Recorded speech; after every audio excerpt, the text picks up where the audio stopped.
नमस्कार सभी साथियों को। एक बार शेयर कर दीजिए, थोड़ा लेट हो गया।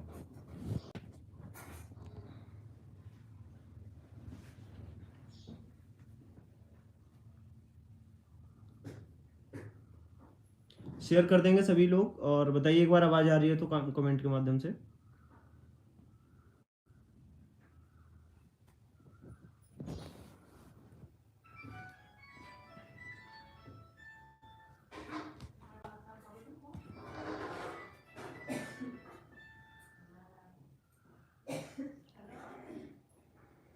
जी ठीक है रोहन जी। सभी साथी जुड़ते रहेंगे और मैं अपनी बात को चालू करता हूँ, क्योंकि ज़्यादा समय ना खराब हो किसी का भी। देखिए आज जो मेरा लाइव आने का मकसद है, इतने दिन से नहीं आ रहा था मैं बढ़िया हूँ शोभित जी। और उम्मीद करता हूँ आप सभी लोग भी बढ़िया होंगे। बढ़िया क्या, सब लोगों का दिख ही रहा है मुझे, और ऐसे ही सभी लोगों का, मेरा भी इसी तरीके से चल रहा है।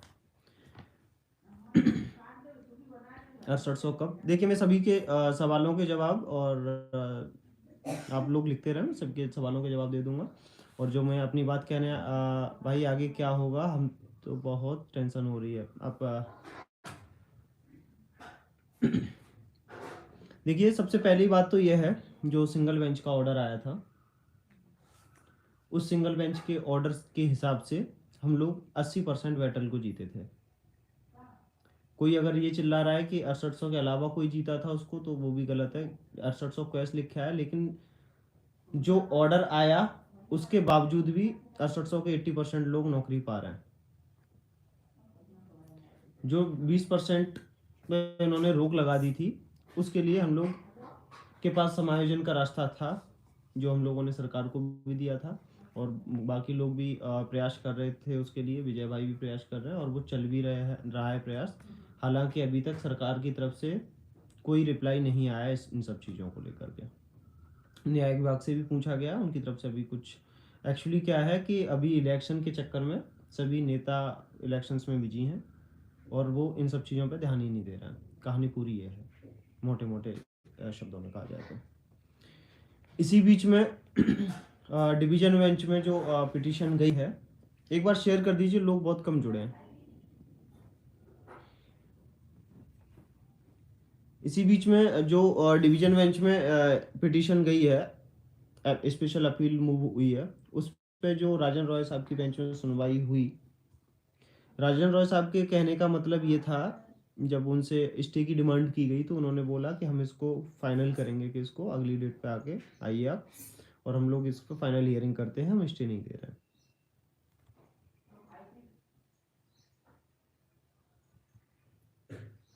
तो जब उन्होंने ये शब्द बोला तो उनके जो शब्दों से एक चीज़ क्लियर मतलब जो लगा, स्टे उसी कंडीशन में होता है कि गवर्नमेंट कुछ कदम उठाएगी। गवर्नमेंट ने वहाँ पे क्लियर किया कि अभी हम लोग कुछ नहीं कर रहे हैं जहाँ तक। लेकिन जो राजन रॉय साहब का इंटेंशन दिखा इस केस को लेकर के, क्योंकि वहाँ पे जो डिवीजन बेंच में ये मैटर गया है, डिवीजन बेंच में सुनवाई के लिए बहुत ज़्यादा, इसमें जो सिंगल बेंच में इतना तमाम झंझट था, वो सब चीज़ें डिवीजन बेंच में नहीं है। डिवीजन बेंच में एक ही मैटर है, वो है एटीआरई, जिसको उनको बताना है कि एटीआरई जो सिंगल बेंच ने दिया है ऑर्डर, वो सही है या गलत है। बाकी सिंगल बेंच के ऑर्डर में कोई दिक्कत नहीं है किसी को भी। उन्होंने 6800 वे सब क्वेश्चन लिखा है, लेकिन एटीआरई पे अगर हम लोग जीत जाते तो 6800 ऑटोमेटिक प्रोसीड हो जाता। क्वेश्चन लिखा नहीं लिखा, क्वेश्चन इसलिए लिखा क्योंकि बाकी लोगों को 19,000 20,000 सीटों का मांगने का डिमांड था। उन्होंने इसलिए ये कहा कि गवर्नमेंट ने ऐसा कुछ नहीं बताया, 6800 में पूरा हो रहा है, इनका 20,000 मांगने का डिमांड है, इसलिए हम इसको कैंसिल करना है। जो भी रिविजिट होके जितनी भी आए वो दे दी जाए, तो 6800 प्रोसीड हो जाता। इसमें कोई दिक्कत वाली बात नहीं थी। लेकिन जो एटीआरई वाला इन्होंने एक राइडर ऐड कर दिया, उस राइडर की वजह से हम लोगों को दिक्कत हुई। राइडर में भी हम लोगों को शायद दिक्कत नहीं होती अगर इस भर्ती में शिक्षा मित्र नहीं होते तो, क्योंकि जो डेटा है हम लोगों के पास, उस डेटा को देखते हुए जो प्रॉब्लम क्रिएट हुई है 6800 के लिए, वो सिर्फ शिक्षा मित्रों की वजह से हुई है। क्योंकि जो 96 नंबर लाने वाला अभ्यर्थी है ओबीसी का या किसी भी अदर कैटेगरी का, एससी का, वो जनरल में फाइट नहीं कर पा रहा है 96 नंबर लाकर भी। जो सबसे ज्यादा फाइट करने वाले हैं, मुश्किल से 200-300 लोग हैं जो बीटीसी वाले हैं, जो बहुत अच्छे गुणांक वाले थे, वो लोग फाइट कर रहे हैं 96 नंबर ला करके, अदरवाइज कोई फाइट नहीं कर पा रहा। लेकिन जो काम खराब हुआ है वो शिक्षा मित्रों की वजह से हो रहा है, क्योंकि शिक्षा मित्र ऐसे हैं जो 96 नंबर ला करके वो क्वालिफाई कर रहे हैं, क्योंकि उनको वेटेज मिल रहा है 25 नंबर का, वो भी इस वजह से कर रहा है। नहीं तो हम लोगों को अगर शिक्षा मित्र नहीं होते तो शायद अभी भी कोई दिक्कत नहीं थी इस ऑर्डर से भी। लेकिन अभी फिलहाल की स्थिति में दिक्कतें हैं। उसी दिक्कत को ध्यान में रखते हुए सरकार को कुछ प्रस्ताव भी दिए गए हैं हम लोगों की तरफ से। जो हम लोगों का धरना हुआ था, धरने के टाइम पे कुछ प्रस्ताव दिए गए। उसके बाद मैंने धर्मेंद्र प्रधान जी के यहाँ पे जाकर के दिया था, उन्होंने मुख्यमंत्री को फैक्स किए थे, शिक्षा मंत्री जी को भी फैक्स किया गया। उसके बाद मंत्री जी ने अभी तक विभाग से किसी तरह की कोई मीटिंग नहीं की है, जिसकी वजह से विभाग ने अभी किसी तरह का कोई भी निष्कर्ष नहीं निकाला है। ये सबसे बड़ा सवाल है। हम लोग अभी तक कोर्ट में नहीं गए, वेट कर रहे थे। उसका एक कारण ये था कि जो प्रस्ताव सरकार को दिए गए हैं, अगर सरकार उन प्रस्ताव पे अमल कर रही है, ऐसे टाइम पे अगर सरकार अमल करे और वहां से कोर्ट से स्टे हो जाए तो सरकार अमल नहीं करेगी। तो मेन कारण ये था कि स्टे ना हो कोर्ट से, अगर सरकार अमल कर रही है तो अमल करे उस पर। लेकिन कल की हियरिंग से, परसों की हियरिंग से एक चीज क्लियर होकर नजर आई कि फिलहाल तो स्टे नहीं हुआ है। आगे भविष्य में होगा नहीं होगा उसके चांसेस बहुत कम लग रहे हैं, लेकिन फ्यूचर की बात है, कोई बता नहीं सकता। लेकिन फिलहाल स्टे नहीं हुआ है। और जज साहब का जो इंटेंशन दिखा वो स्टे करने का दिखा नहीं। उन्होंने बोला फाइनल करते हैं इसको। ठीक है, तो अगर सरकार कुछ भी करती है तो करने के लिए स्वतंत्र है। दूसरी चीज, राजेंद्र रॉय साहब का जो इंटेंशन देखने को मिला वो ये मिला कि वो केस को निपटाने के फिराक में है, जल्दी खत्म करने के मूड में है।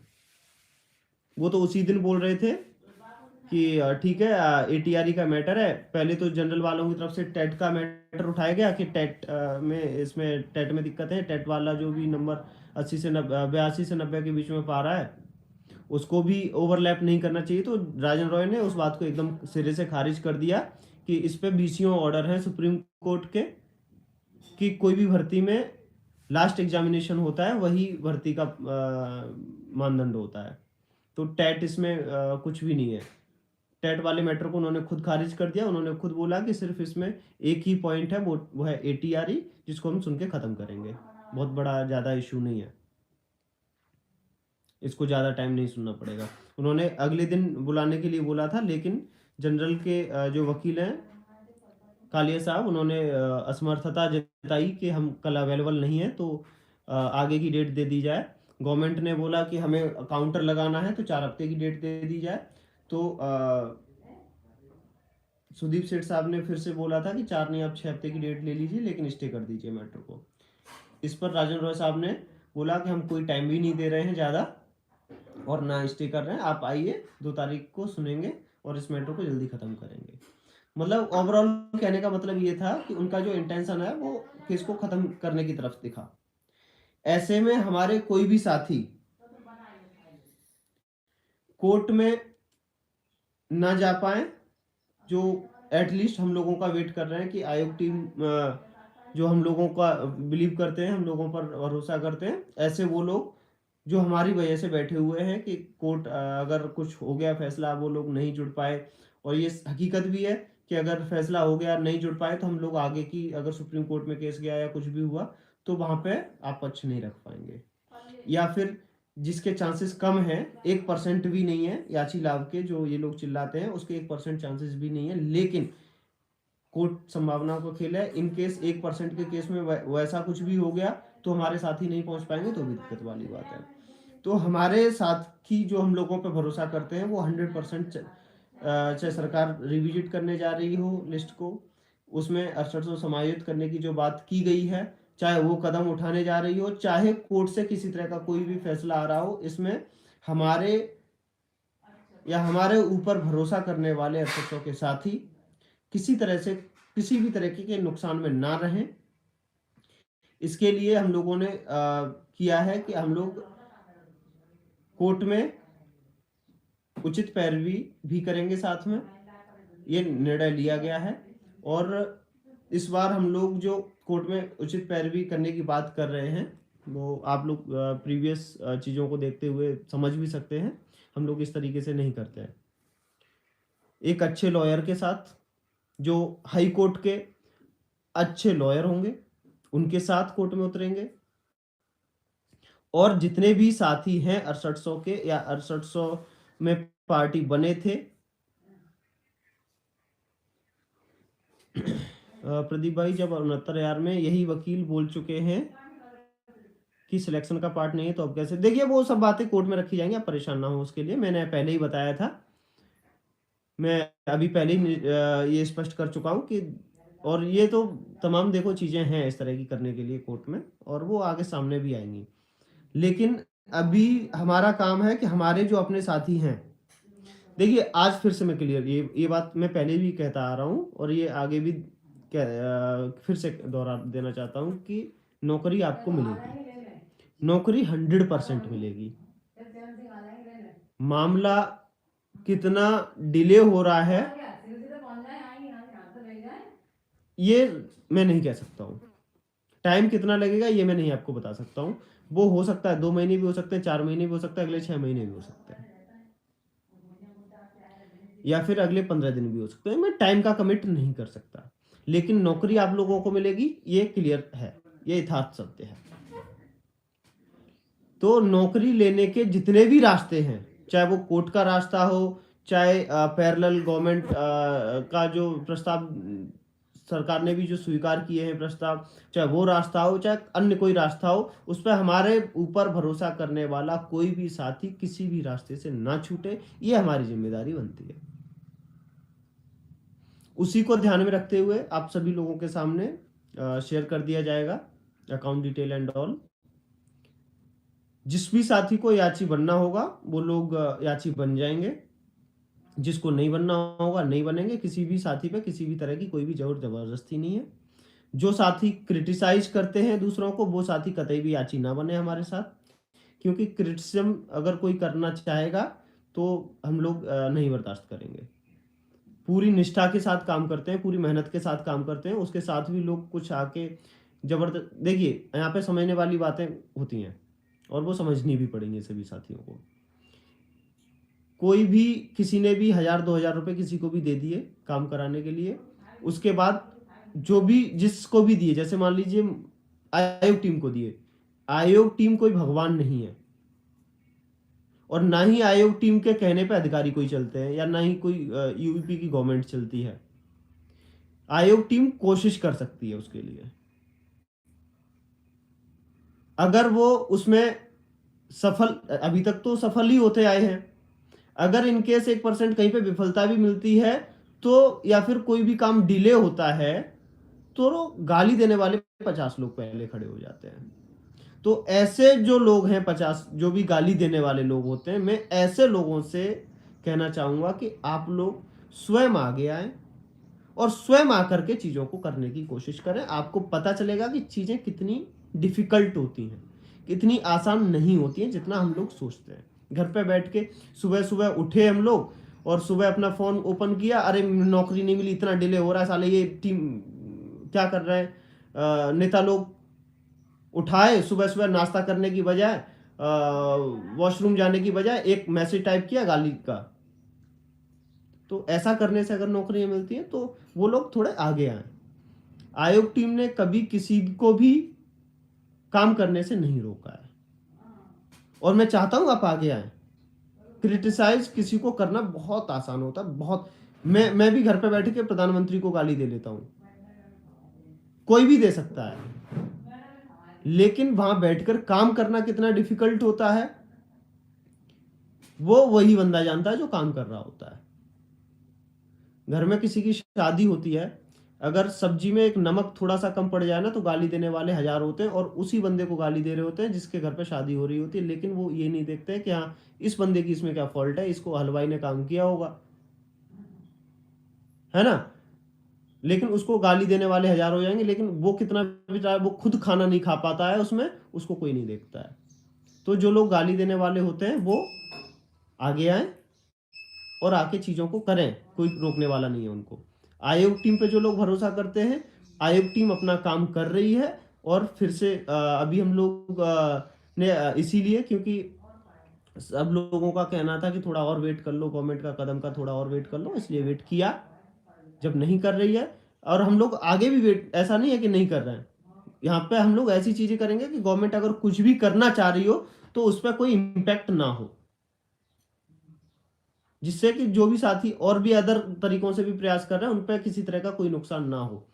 और साथ ही साथ जो लोग हमारे भरोसे कोर्ट जाने के लिए बैठे हैं वो भी हमें गाली ना दे पाए, भैया हम आपके भरोसे बैठे हुए थे और हम कोर्ट नहीं जा पाए, तो वो काम भी ना हो पाए। तो उन सब चीजों को ध्यान में रखते हुए ये किया गया है, नहीं तो हमें कोई जरूरत भी नहीं पड़ रही थी। ठीक है, क्योंकि वही सीधी बात है प्रभाकर जी, क्योंकि देर करने से कोई बेनिफिट हो नहीं रहा है हम लोगों को। और अगर डिवीजन बेंच से कोई ऑर्डर पास होता है, चाहे वो हमारे पक्ष में हो चाहे विपक्ष में हो, अगर पक्ष में होता है तो बहुत अच्छी बात है, अगर विपक्ष में होता है तो हम लोग सुप्रीम कोर्ट जाने लायक ना बचे, ऐसा हम काम नहीं कर सकते।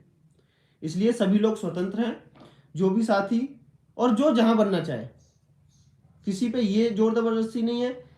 क्योंकि मैं ये चाहता हूं कि मैक्सिमम लोग ऐसे लोग जुड़े जो काम अगर कोई कर रहा है उसको समझ सकें।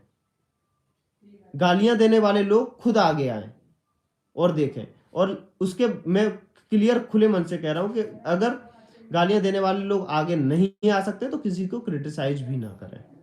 इससे होता क्या है, अगर मैं जा रहा हूं कुछ काम के लिए और मैं देखता हूं कि सोशल मीडिया पे मुझे गाली दी जा रही है, मैं उस काम को भूल करके, मान लो मैं कोई भी एप्लीकेशन फॉरवर्ड करने के लिए जा रहा हूँ किसी के यहाँ पे, मेरे माइंड में वही घूम रहा होता है कि इसने मतलब किस सेंस में गाली देती, साला इतना काम कर रहा हूँ इतना, मतलब एक बात आप खुद सोचिए, नौकरी अगर मिल जाएगी, मिलेगी ही, वो तो सोचने वाली बात ही नहीं है, क्या मुझे 2 लाख रुपए तनख्वाह मिलेगी या किसी अन्य मेहनत करने वाले को 2 लाख रुपए तनख्वाह मिलेगी? नहीं मिलेगी। जितनी तनख्वाह आपको मिलेगी उतनी ही तनख्वाह किसी अन्य मेहनत करने वाले को भी मिलेगी। तो वो एक्स्ट्रा स्ट्रेस क्यों झेले किसी के लिए भी? इस चीज को भी समझना होगा सभी को। फिलहाल हम लोगों के जो साथी हैं 6800, वो किसी भी तरीके से कहीं पे भी कोई भी रास्ता बने, चाहे वो कोर्ट के माध्यम से हो, नौकरी 100% मिलेगी, ये गारंटी है। डिवीजन सिंगल बेंच के जज आपने 69,000 के जितने भी फैसले अभी तक देखे होंगे, सिंगल बेंच से जो फैसला आया है डिवीजन बेंच सुप्रीम कोर्ट में, वो पलटे गए हैं, चाहे कोई भी फैसला हो। अब आप भी कोर्ट जाने को रोक रहे हैं, मैंने तो नहीं रोका अभी तक। पहले आप ही कहते थे बिना कोर्ट के कुछ नहीं होगा। रोहन पांचाल जी, मैंने कभी आपको कोर्ट जाने के लिए नहीं रोका है, मैंने कभी नहीं बोला। ये आप गलत बोल रहे हैं। आप ये बोल रहे हैं कि पहले मैं कोर्ट जाने के लिए मैं कहता था कि कोर्ट से ही सब कुछ होगा, अब कोर्ट जाने के लिए रोक रहा हूं। मैं तो खुद अभी कह रहा हूं कि कोर्ट जाना है, कोई भी साथी कोर्ट जाने से ना छूटे, मैं तो अभी यही कह रहा हूं। ठीक है, तो हम लोग कोर्ट में जाएंगे, अपना पक्ष मजबूती से रखेंगे और हम लोग जीतेंगे, ये भी हम लोगों को पूरा भरोसा है। तो जो भी साथी जुड़ना चाह रहे हैं वो लोग जुड़ लें। आप लोगों के सामने सब कुछ शेयर कर दिया जाएगा, क्या क्या रहेगा। हाँ, लोगों के सवाल ज्यादातर और हैं कुछ, मैं उनके भी जवाब दे देता हूं। कुछ साथियों का कहना है कि जो लोग पहले कभी याची नहीं बने थे, चाहे वो आरक्षण का मुद्दा हो, चाहे वो 6800 आने के बाद आईए डली हो, उनमें कहीं पे भी जो याची नहीं बने, कैटेगरी यहाँ पे बनी हुई है 6800 के लोगों की। एक कैटेगरी के लोग हैं जो कभी कहीं याची बने ही नहीं, फर्स्ट वाले जो कहीं याची नहीं बने, है ना। दूसरे लोग हैं जो रिजर्वेशन पे याची बने थे कहीं पे। तीसरे लोग हैं जो आईए के थ्रू 6800 आने के बाद बने थे। ये इन 3 तरह के लोग हैं। देखिए, जो सिंगल बेंच का ऑर्डर आया है, उस सिंगल बेंच के ऑर्डर के हिसाब से जब भी कोई भी सिंगल बेंच से ऑर्डर आता है तो उसको चैलेंज करने के लिए उन लोगों की ही आवश्यकता होती है जो लोग कहीं पे सिंगल बेंच में थे। तो जो लोग कहीं पे भी याची बने थे, और इससे ये भी कोई फर्क नहीं पड़ता कि मैं फला याचिका में था, उससे कोई फर्क नहीं पड़ता। कोर्ट का कहने का मतलब होता है कि आप चाहे किसी भी याचिका में थे, आप कोर्ट में थे या नहीं थे, सिर्फ इतनी सी बात, थे या नहीं थे।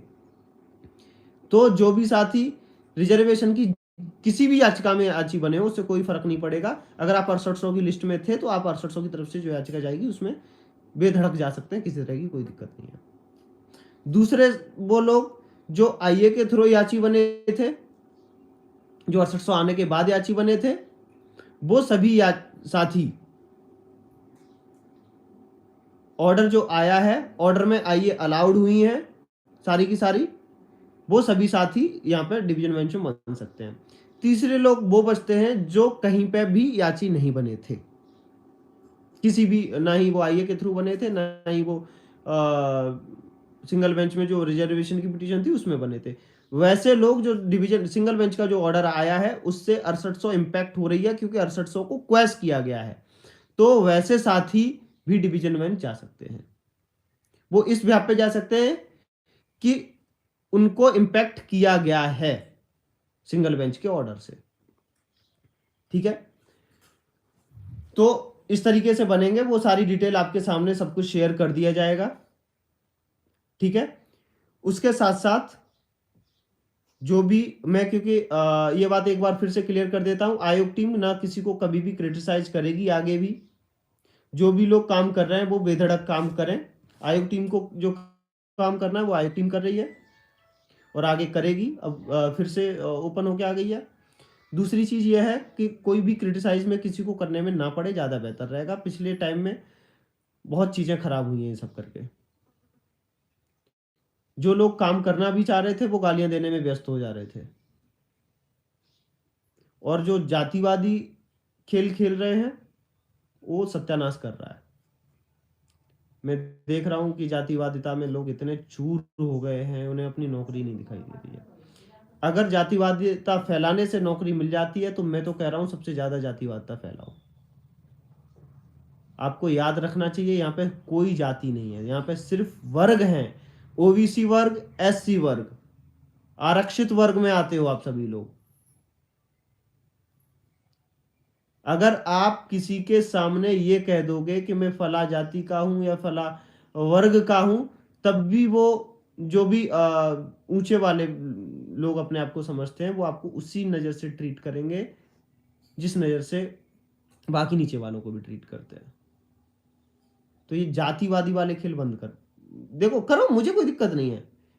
आपकी नौकरी है, आप अपने पैरों पर खुद कुल्हाड़ी मार रहे हैं। जातिवादिता फैलाओ, जिसको फैलाना है फैलाए। मजा आ रहा है, बहुत मजा आएगा, और मजा आना चाहिए मेरे हिसाब से तो। लेकिन नौकरी खोने का जो मजा आएगा ना, उससे बढ़िया मजा कोई नहीं आएगा फिर आपको जिंदगी में। आज से 4 साल बाद बैठ के रोना कि हमने क्या काम किए थे। तो ये सब कोई काम ना करे।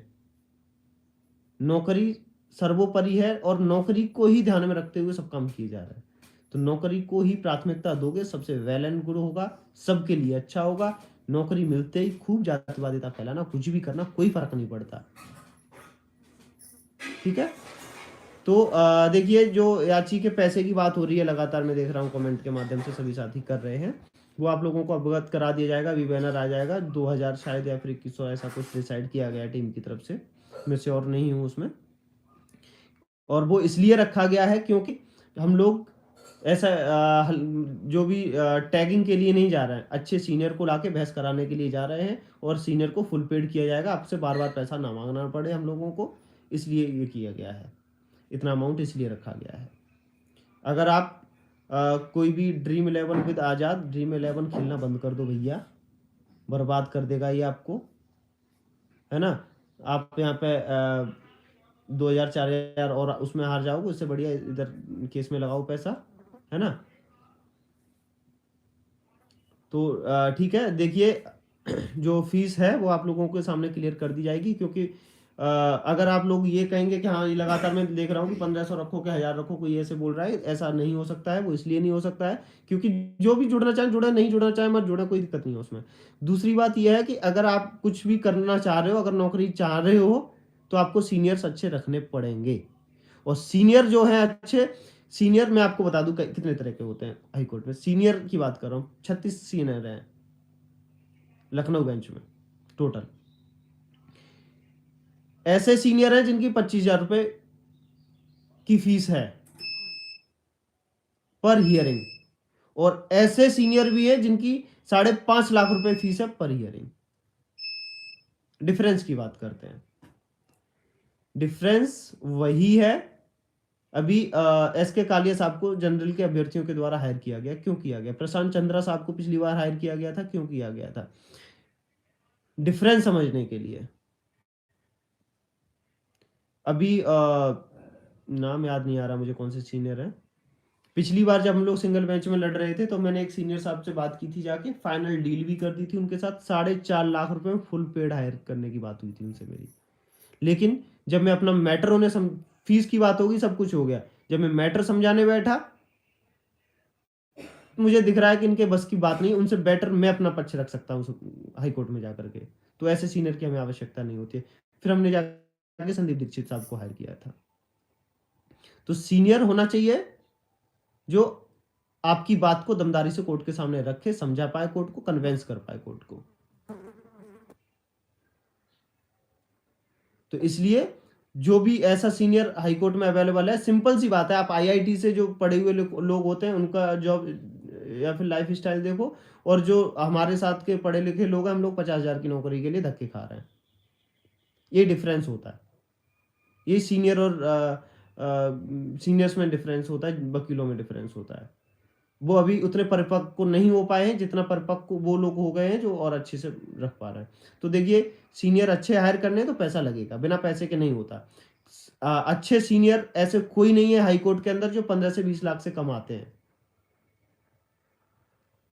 और सीनियर मैं आपको बता रहा हूँ 4 लाख से फुल पेड शुरू हो जाते हैं। 4 लाख, 5 लाख, 6 लाख, जैसे आप सीनियर हायर करना चाहें। जो बढ़िया सीनियर है वो आपको 15 के कम से कम उतने में मिलते हैं, उससे कम नहीं मिलते हैं। तो अगर आपको अच्छे एडवोकेट के साथ जाना है तो आपको उतना पैसा खर्च करना पड़ता है। मैं इसीलिए बोल रहा हूँ, जो लोग क्रिटिसाइज करते हैं ना, वो एक बार मैदान में आकर के देखें, पता चल जाता है। दूध का दूध, दूध पानी का पानी हो जाता है। कुछ लोग पिछली बार बोल रहे थे संदीप दीक्षित को, हम लोग 5 लाख रुपए में कितने में बोल रहे थे, एक बार अभी खा लिए संदीप दीक्षित, कर ले जाकर के 5 लाख रुपए में, हिम्मत है तो, है ना? तो कहने का मतलब ये है, देखिए अच्छे सीनियर के साथ जाओगे पैसा लगेगा उसमें, और पैसा लगता ही है। उसी के साथ भाई 90-97 का क्या, रामपाल यादव जी? 90-97 का मतलब समझा नहीं मैं आपका। एटीआर जीतने का 6800 वैसे ही बहाल हो जाएगी। देख सिंपल सी बात है ये तो। ये जो ऑर्डर आया है इसके बाद भी 80% लोगों को ऑटोमेटिक नौकरी मिल रही है 6800 में से, है ना? लेकिन प्रॉब्लम यह है कि हाईकोर्ट से पता नहीं क्या ऑर्डर आ जाए।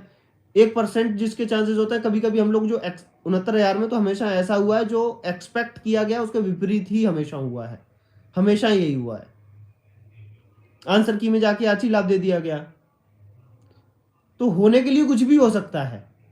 अपने आप को चारों तरफ से सिक्योर रखो, बस अपने मन में ये बात रखो, उसके अलावा कुछ नहीं। कहीं से भी हो, हमारा हो, ये मन में होना चाहिए। नौकरी सर्वोपरि होना चाहिए, उसके बाद अलावा कुछ भी नहीं होना चाहिए। इसी के साथ सभी साथियों को नमस्कार। तुम भी क्या लिखा है, रंजीत सिंह, तुम भी कालिया से मिले हो? देखिए, मैं कालिया से भी मिला था। मैं अच्छा ये बता देता हूँ, हम लोग कितने वकीलों से मिले अभी तक? एस के कालिया साहब से मिले, सुदीप सेठ का साहब के चाचा जी हैं एन के सेठ, उनसे मिले, माथुर साहब से मिले, चंद्रा साहब से मिले, संदीप दीक्षित तो हमारे पास है ही, ठीक है। सभी इतने वकीलों से अभी हम लोग मिल चुके। लेकिन मैं आपको बता देता हूँ, माथुर साहब इस केस में हायर होने के लिए मना कर दिया उन्होंने, कि मैं इस केस में नहीं आऊंगा, मैं किसी की तरफ से ही नहीं आऊंगा। चंद्रा साहब ने मना कर दिया कि मैं किसी की तरफ से नहीं आऊंगा, मैं इस केस में नहीं आऊंगा। गौरव मल्होत्रा है, उन्होंने मना कर दिया कि मैं आऊँगा तो सिर्फ महेंद्र पाल की तरफ से आऊँगा, अदरवाइज़ नहीं आऊँगा। क्योंकि इनके सबके ऑब्जेक्शन हो जाएँगे, वो आपकी फ़ीस लेके फिर वापस चले जाएँगे, कोई फ़ायदा नहीं होगा। उसके बाद जो ऑप्शन बचते हैं हमारे पास, कालिया साहब बोलने में दिक्कत होती है उनको, इसलिए हम लोग उनको हायर नहीं किए। ठीक है, इसके बाद 3 वकील और हैं हमारे पास, जिनसे हमारी बात हो रखी है। वो पैसे के ऊपर डिपेंड करेगा, कितना पैसा हमारे पास आता है, उस हिसाब से उनको हायर किया जाएगा। लो कैटेगरी, कम फीस वाले, मीडियम फीस वाले, हाई फीस वाले, जितनी फीस आएगी उस हिसाब से उनको डिसाइड किया जाएगा। अगर हमारे पास 2000 2500 3000 लोग आ जाते हैं तो अच्छे से अच्छा जो सीनियर है उसको हायर कर लिया जाएगा। कम लोग आते हैं, 100-200 ही आते हैं, तो भाई हमें उस हिसाब से सीनियर को हायर करना पड़ेगा। 10-20 लोग ही आते हैं तो उस हिसाब से करना है या नहीं करना है, फिर वो भी सोचना पड़ेगा।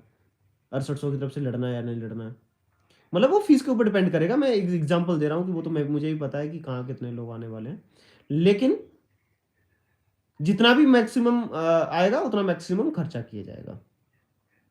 उसमें कुछ संदेह वाली बात नहीं किसी को भी होनी चाहिए।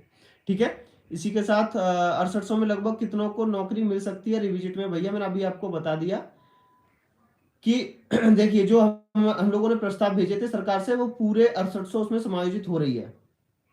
उस हिसाब से सरकार को प्रस्ताव बनाकर भेजे और उसमें अधिकारी काफी हद तक संतुष्ट भी हैं। लेकिन कोर्ट में किसी तरीके से किसी भी साथी को नुकसान ना हो, इसलिए ये कदम उठाया जा रहा है। लेकिन मैं ये बिल्कुल नहीं कहूंगा कि कोर्ट के बाहर कोई चीजें हो सकती हैं। मैं उस चीज को कभी समर्थन करता ही नहीं था, आपने पहले भी देखा होगा। लेकिन जो ऑर्डर आया है उसके बेस पे कुछ तो किया जा सकता है। ऑर्डर के बेस पे तो कुछ करोगे ही ना, वो तो कोर्ट के भी बेस पे हो गया। कोर्ट के बेस पे तो सरकार कर ही सकती है, जब भी चाहे तब कर सकती है। कोर्ट के बेस पे 6800 को नौकरी कैसे मिले, वो हमने प्रस्ताव भेज दिए थे, उन पर सरकार अमल कर रही है। मतलब दिक्कत यह है कि मंत्री जी ने अभी तक इस चीज को लेकर के कोई मीटिंग नहीं की है, इसलिए सरकार अभी तक किसी तरह के कोई निर्णय पर नहीं पहुंच पाई है। मंत्री जी इलेक्शन में बिजी हैं। अब प्रॉब्लम ये भी है कि मंत्री जी, सुनने में आ रहा है कि टालने लगेंगे मुख्यमंत्री के ऊपर, मुख्यमंत्री साहब इस पर डिसीजन लें, तो एक दूसरे पर टाल मटोल भी की जा रही है। अगर टाल मटोल की जा रही है तो उस चीज से आप समझ सकते हो कितना गंभीर है आपके मुद्दे को लेकर के। इसलिए इस समय में ये सब होते हुए आप लोगों का या हमारा, मुझे मेरा अपना खुद का किसी तरह का कोई नुकसान ना हो, इसलिए वो आगे का कदम भी उठाया जा रहा है।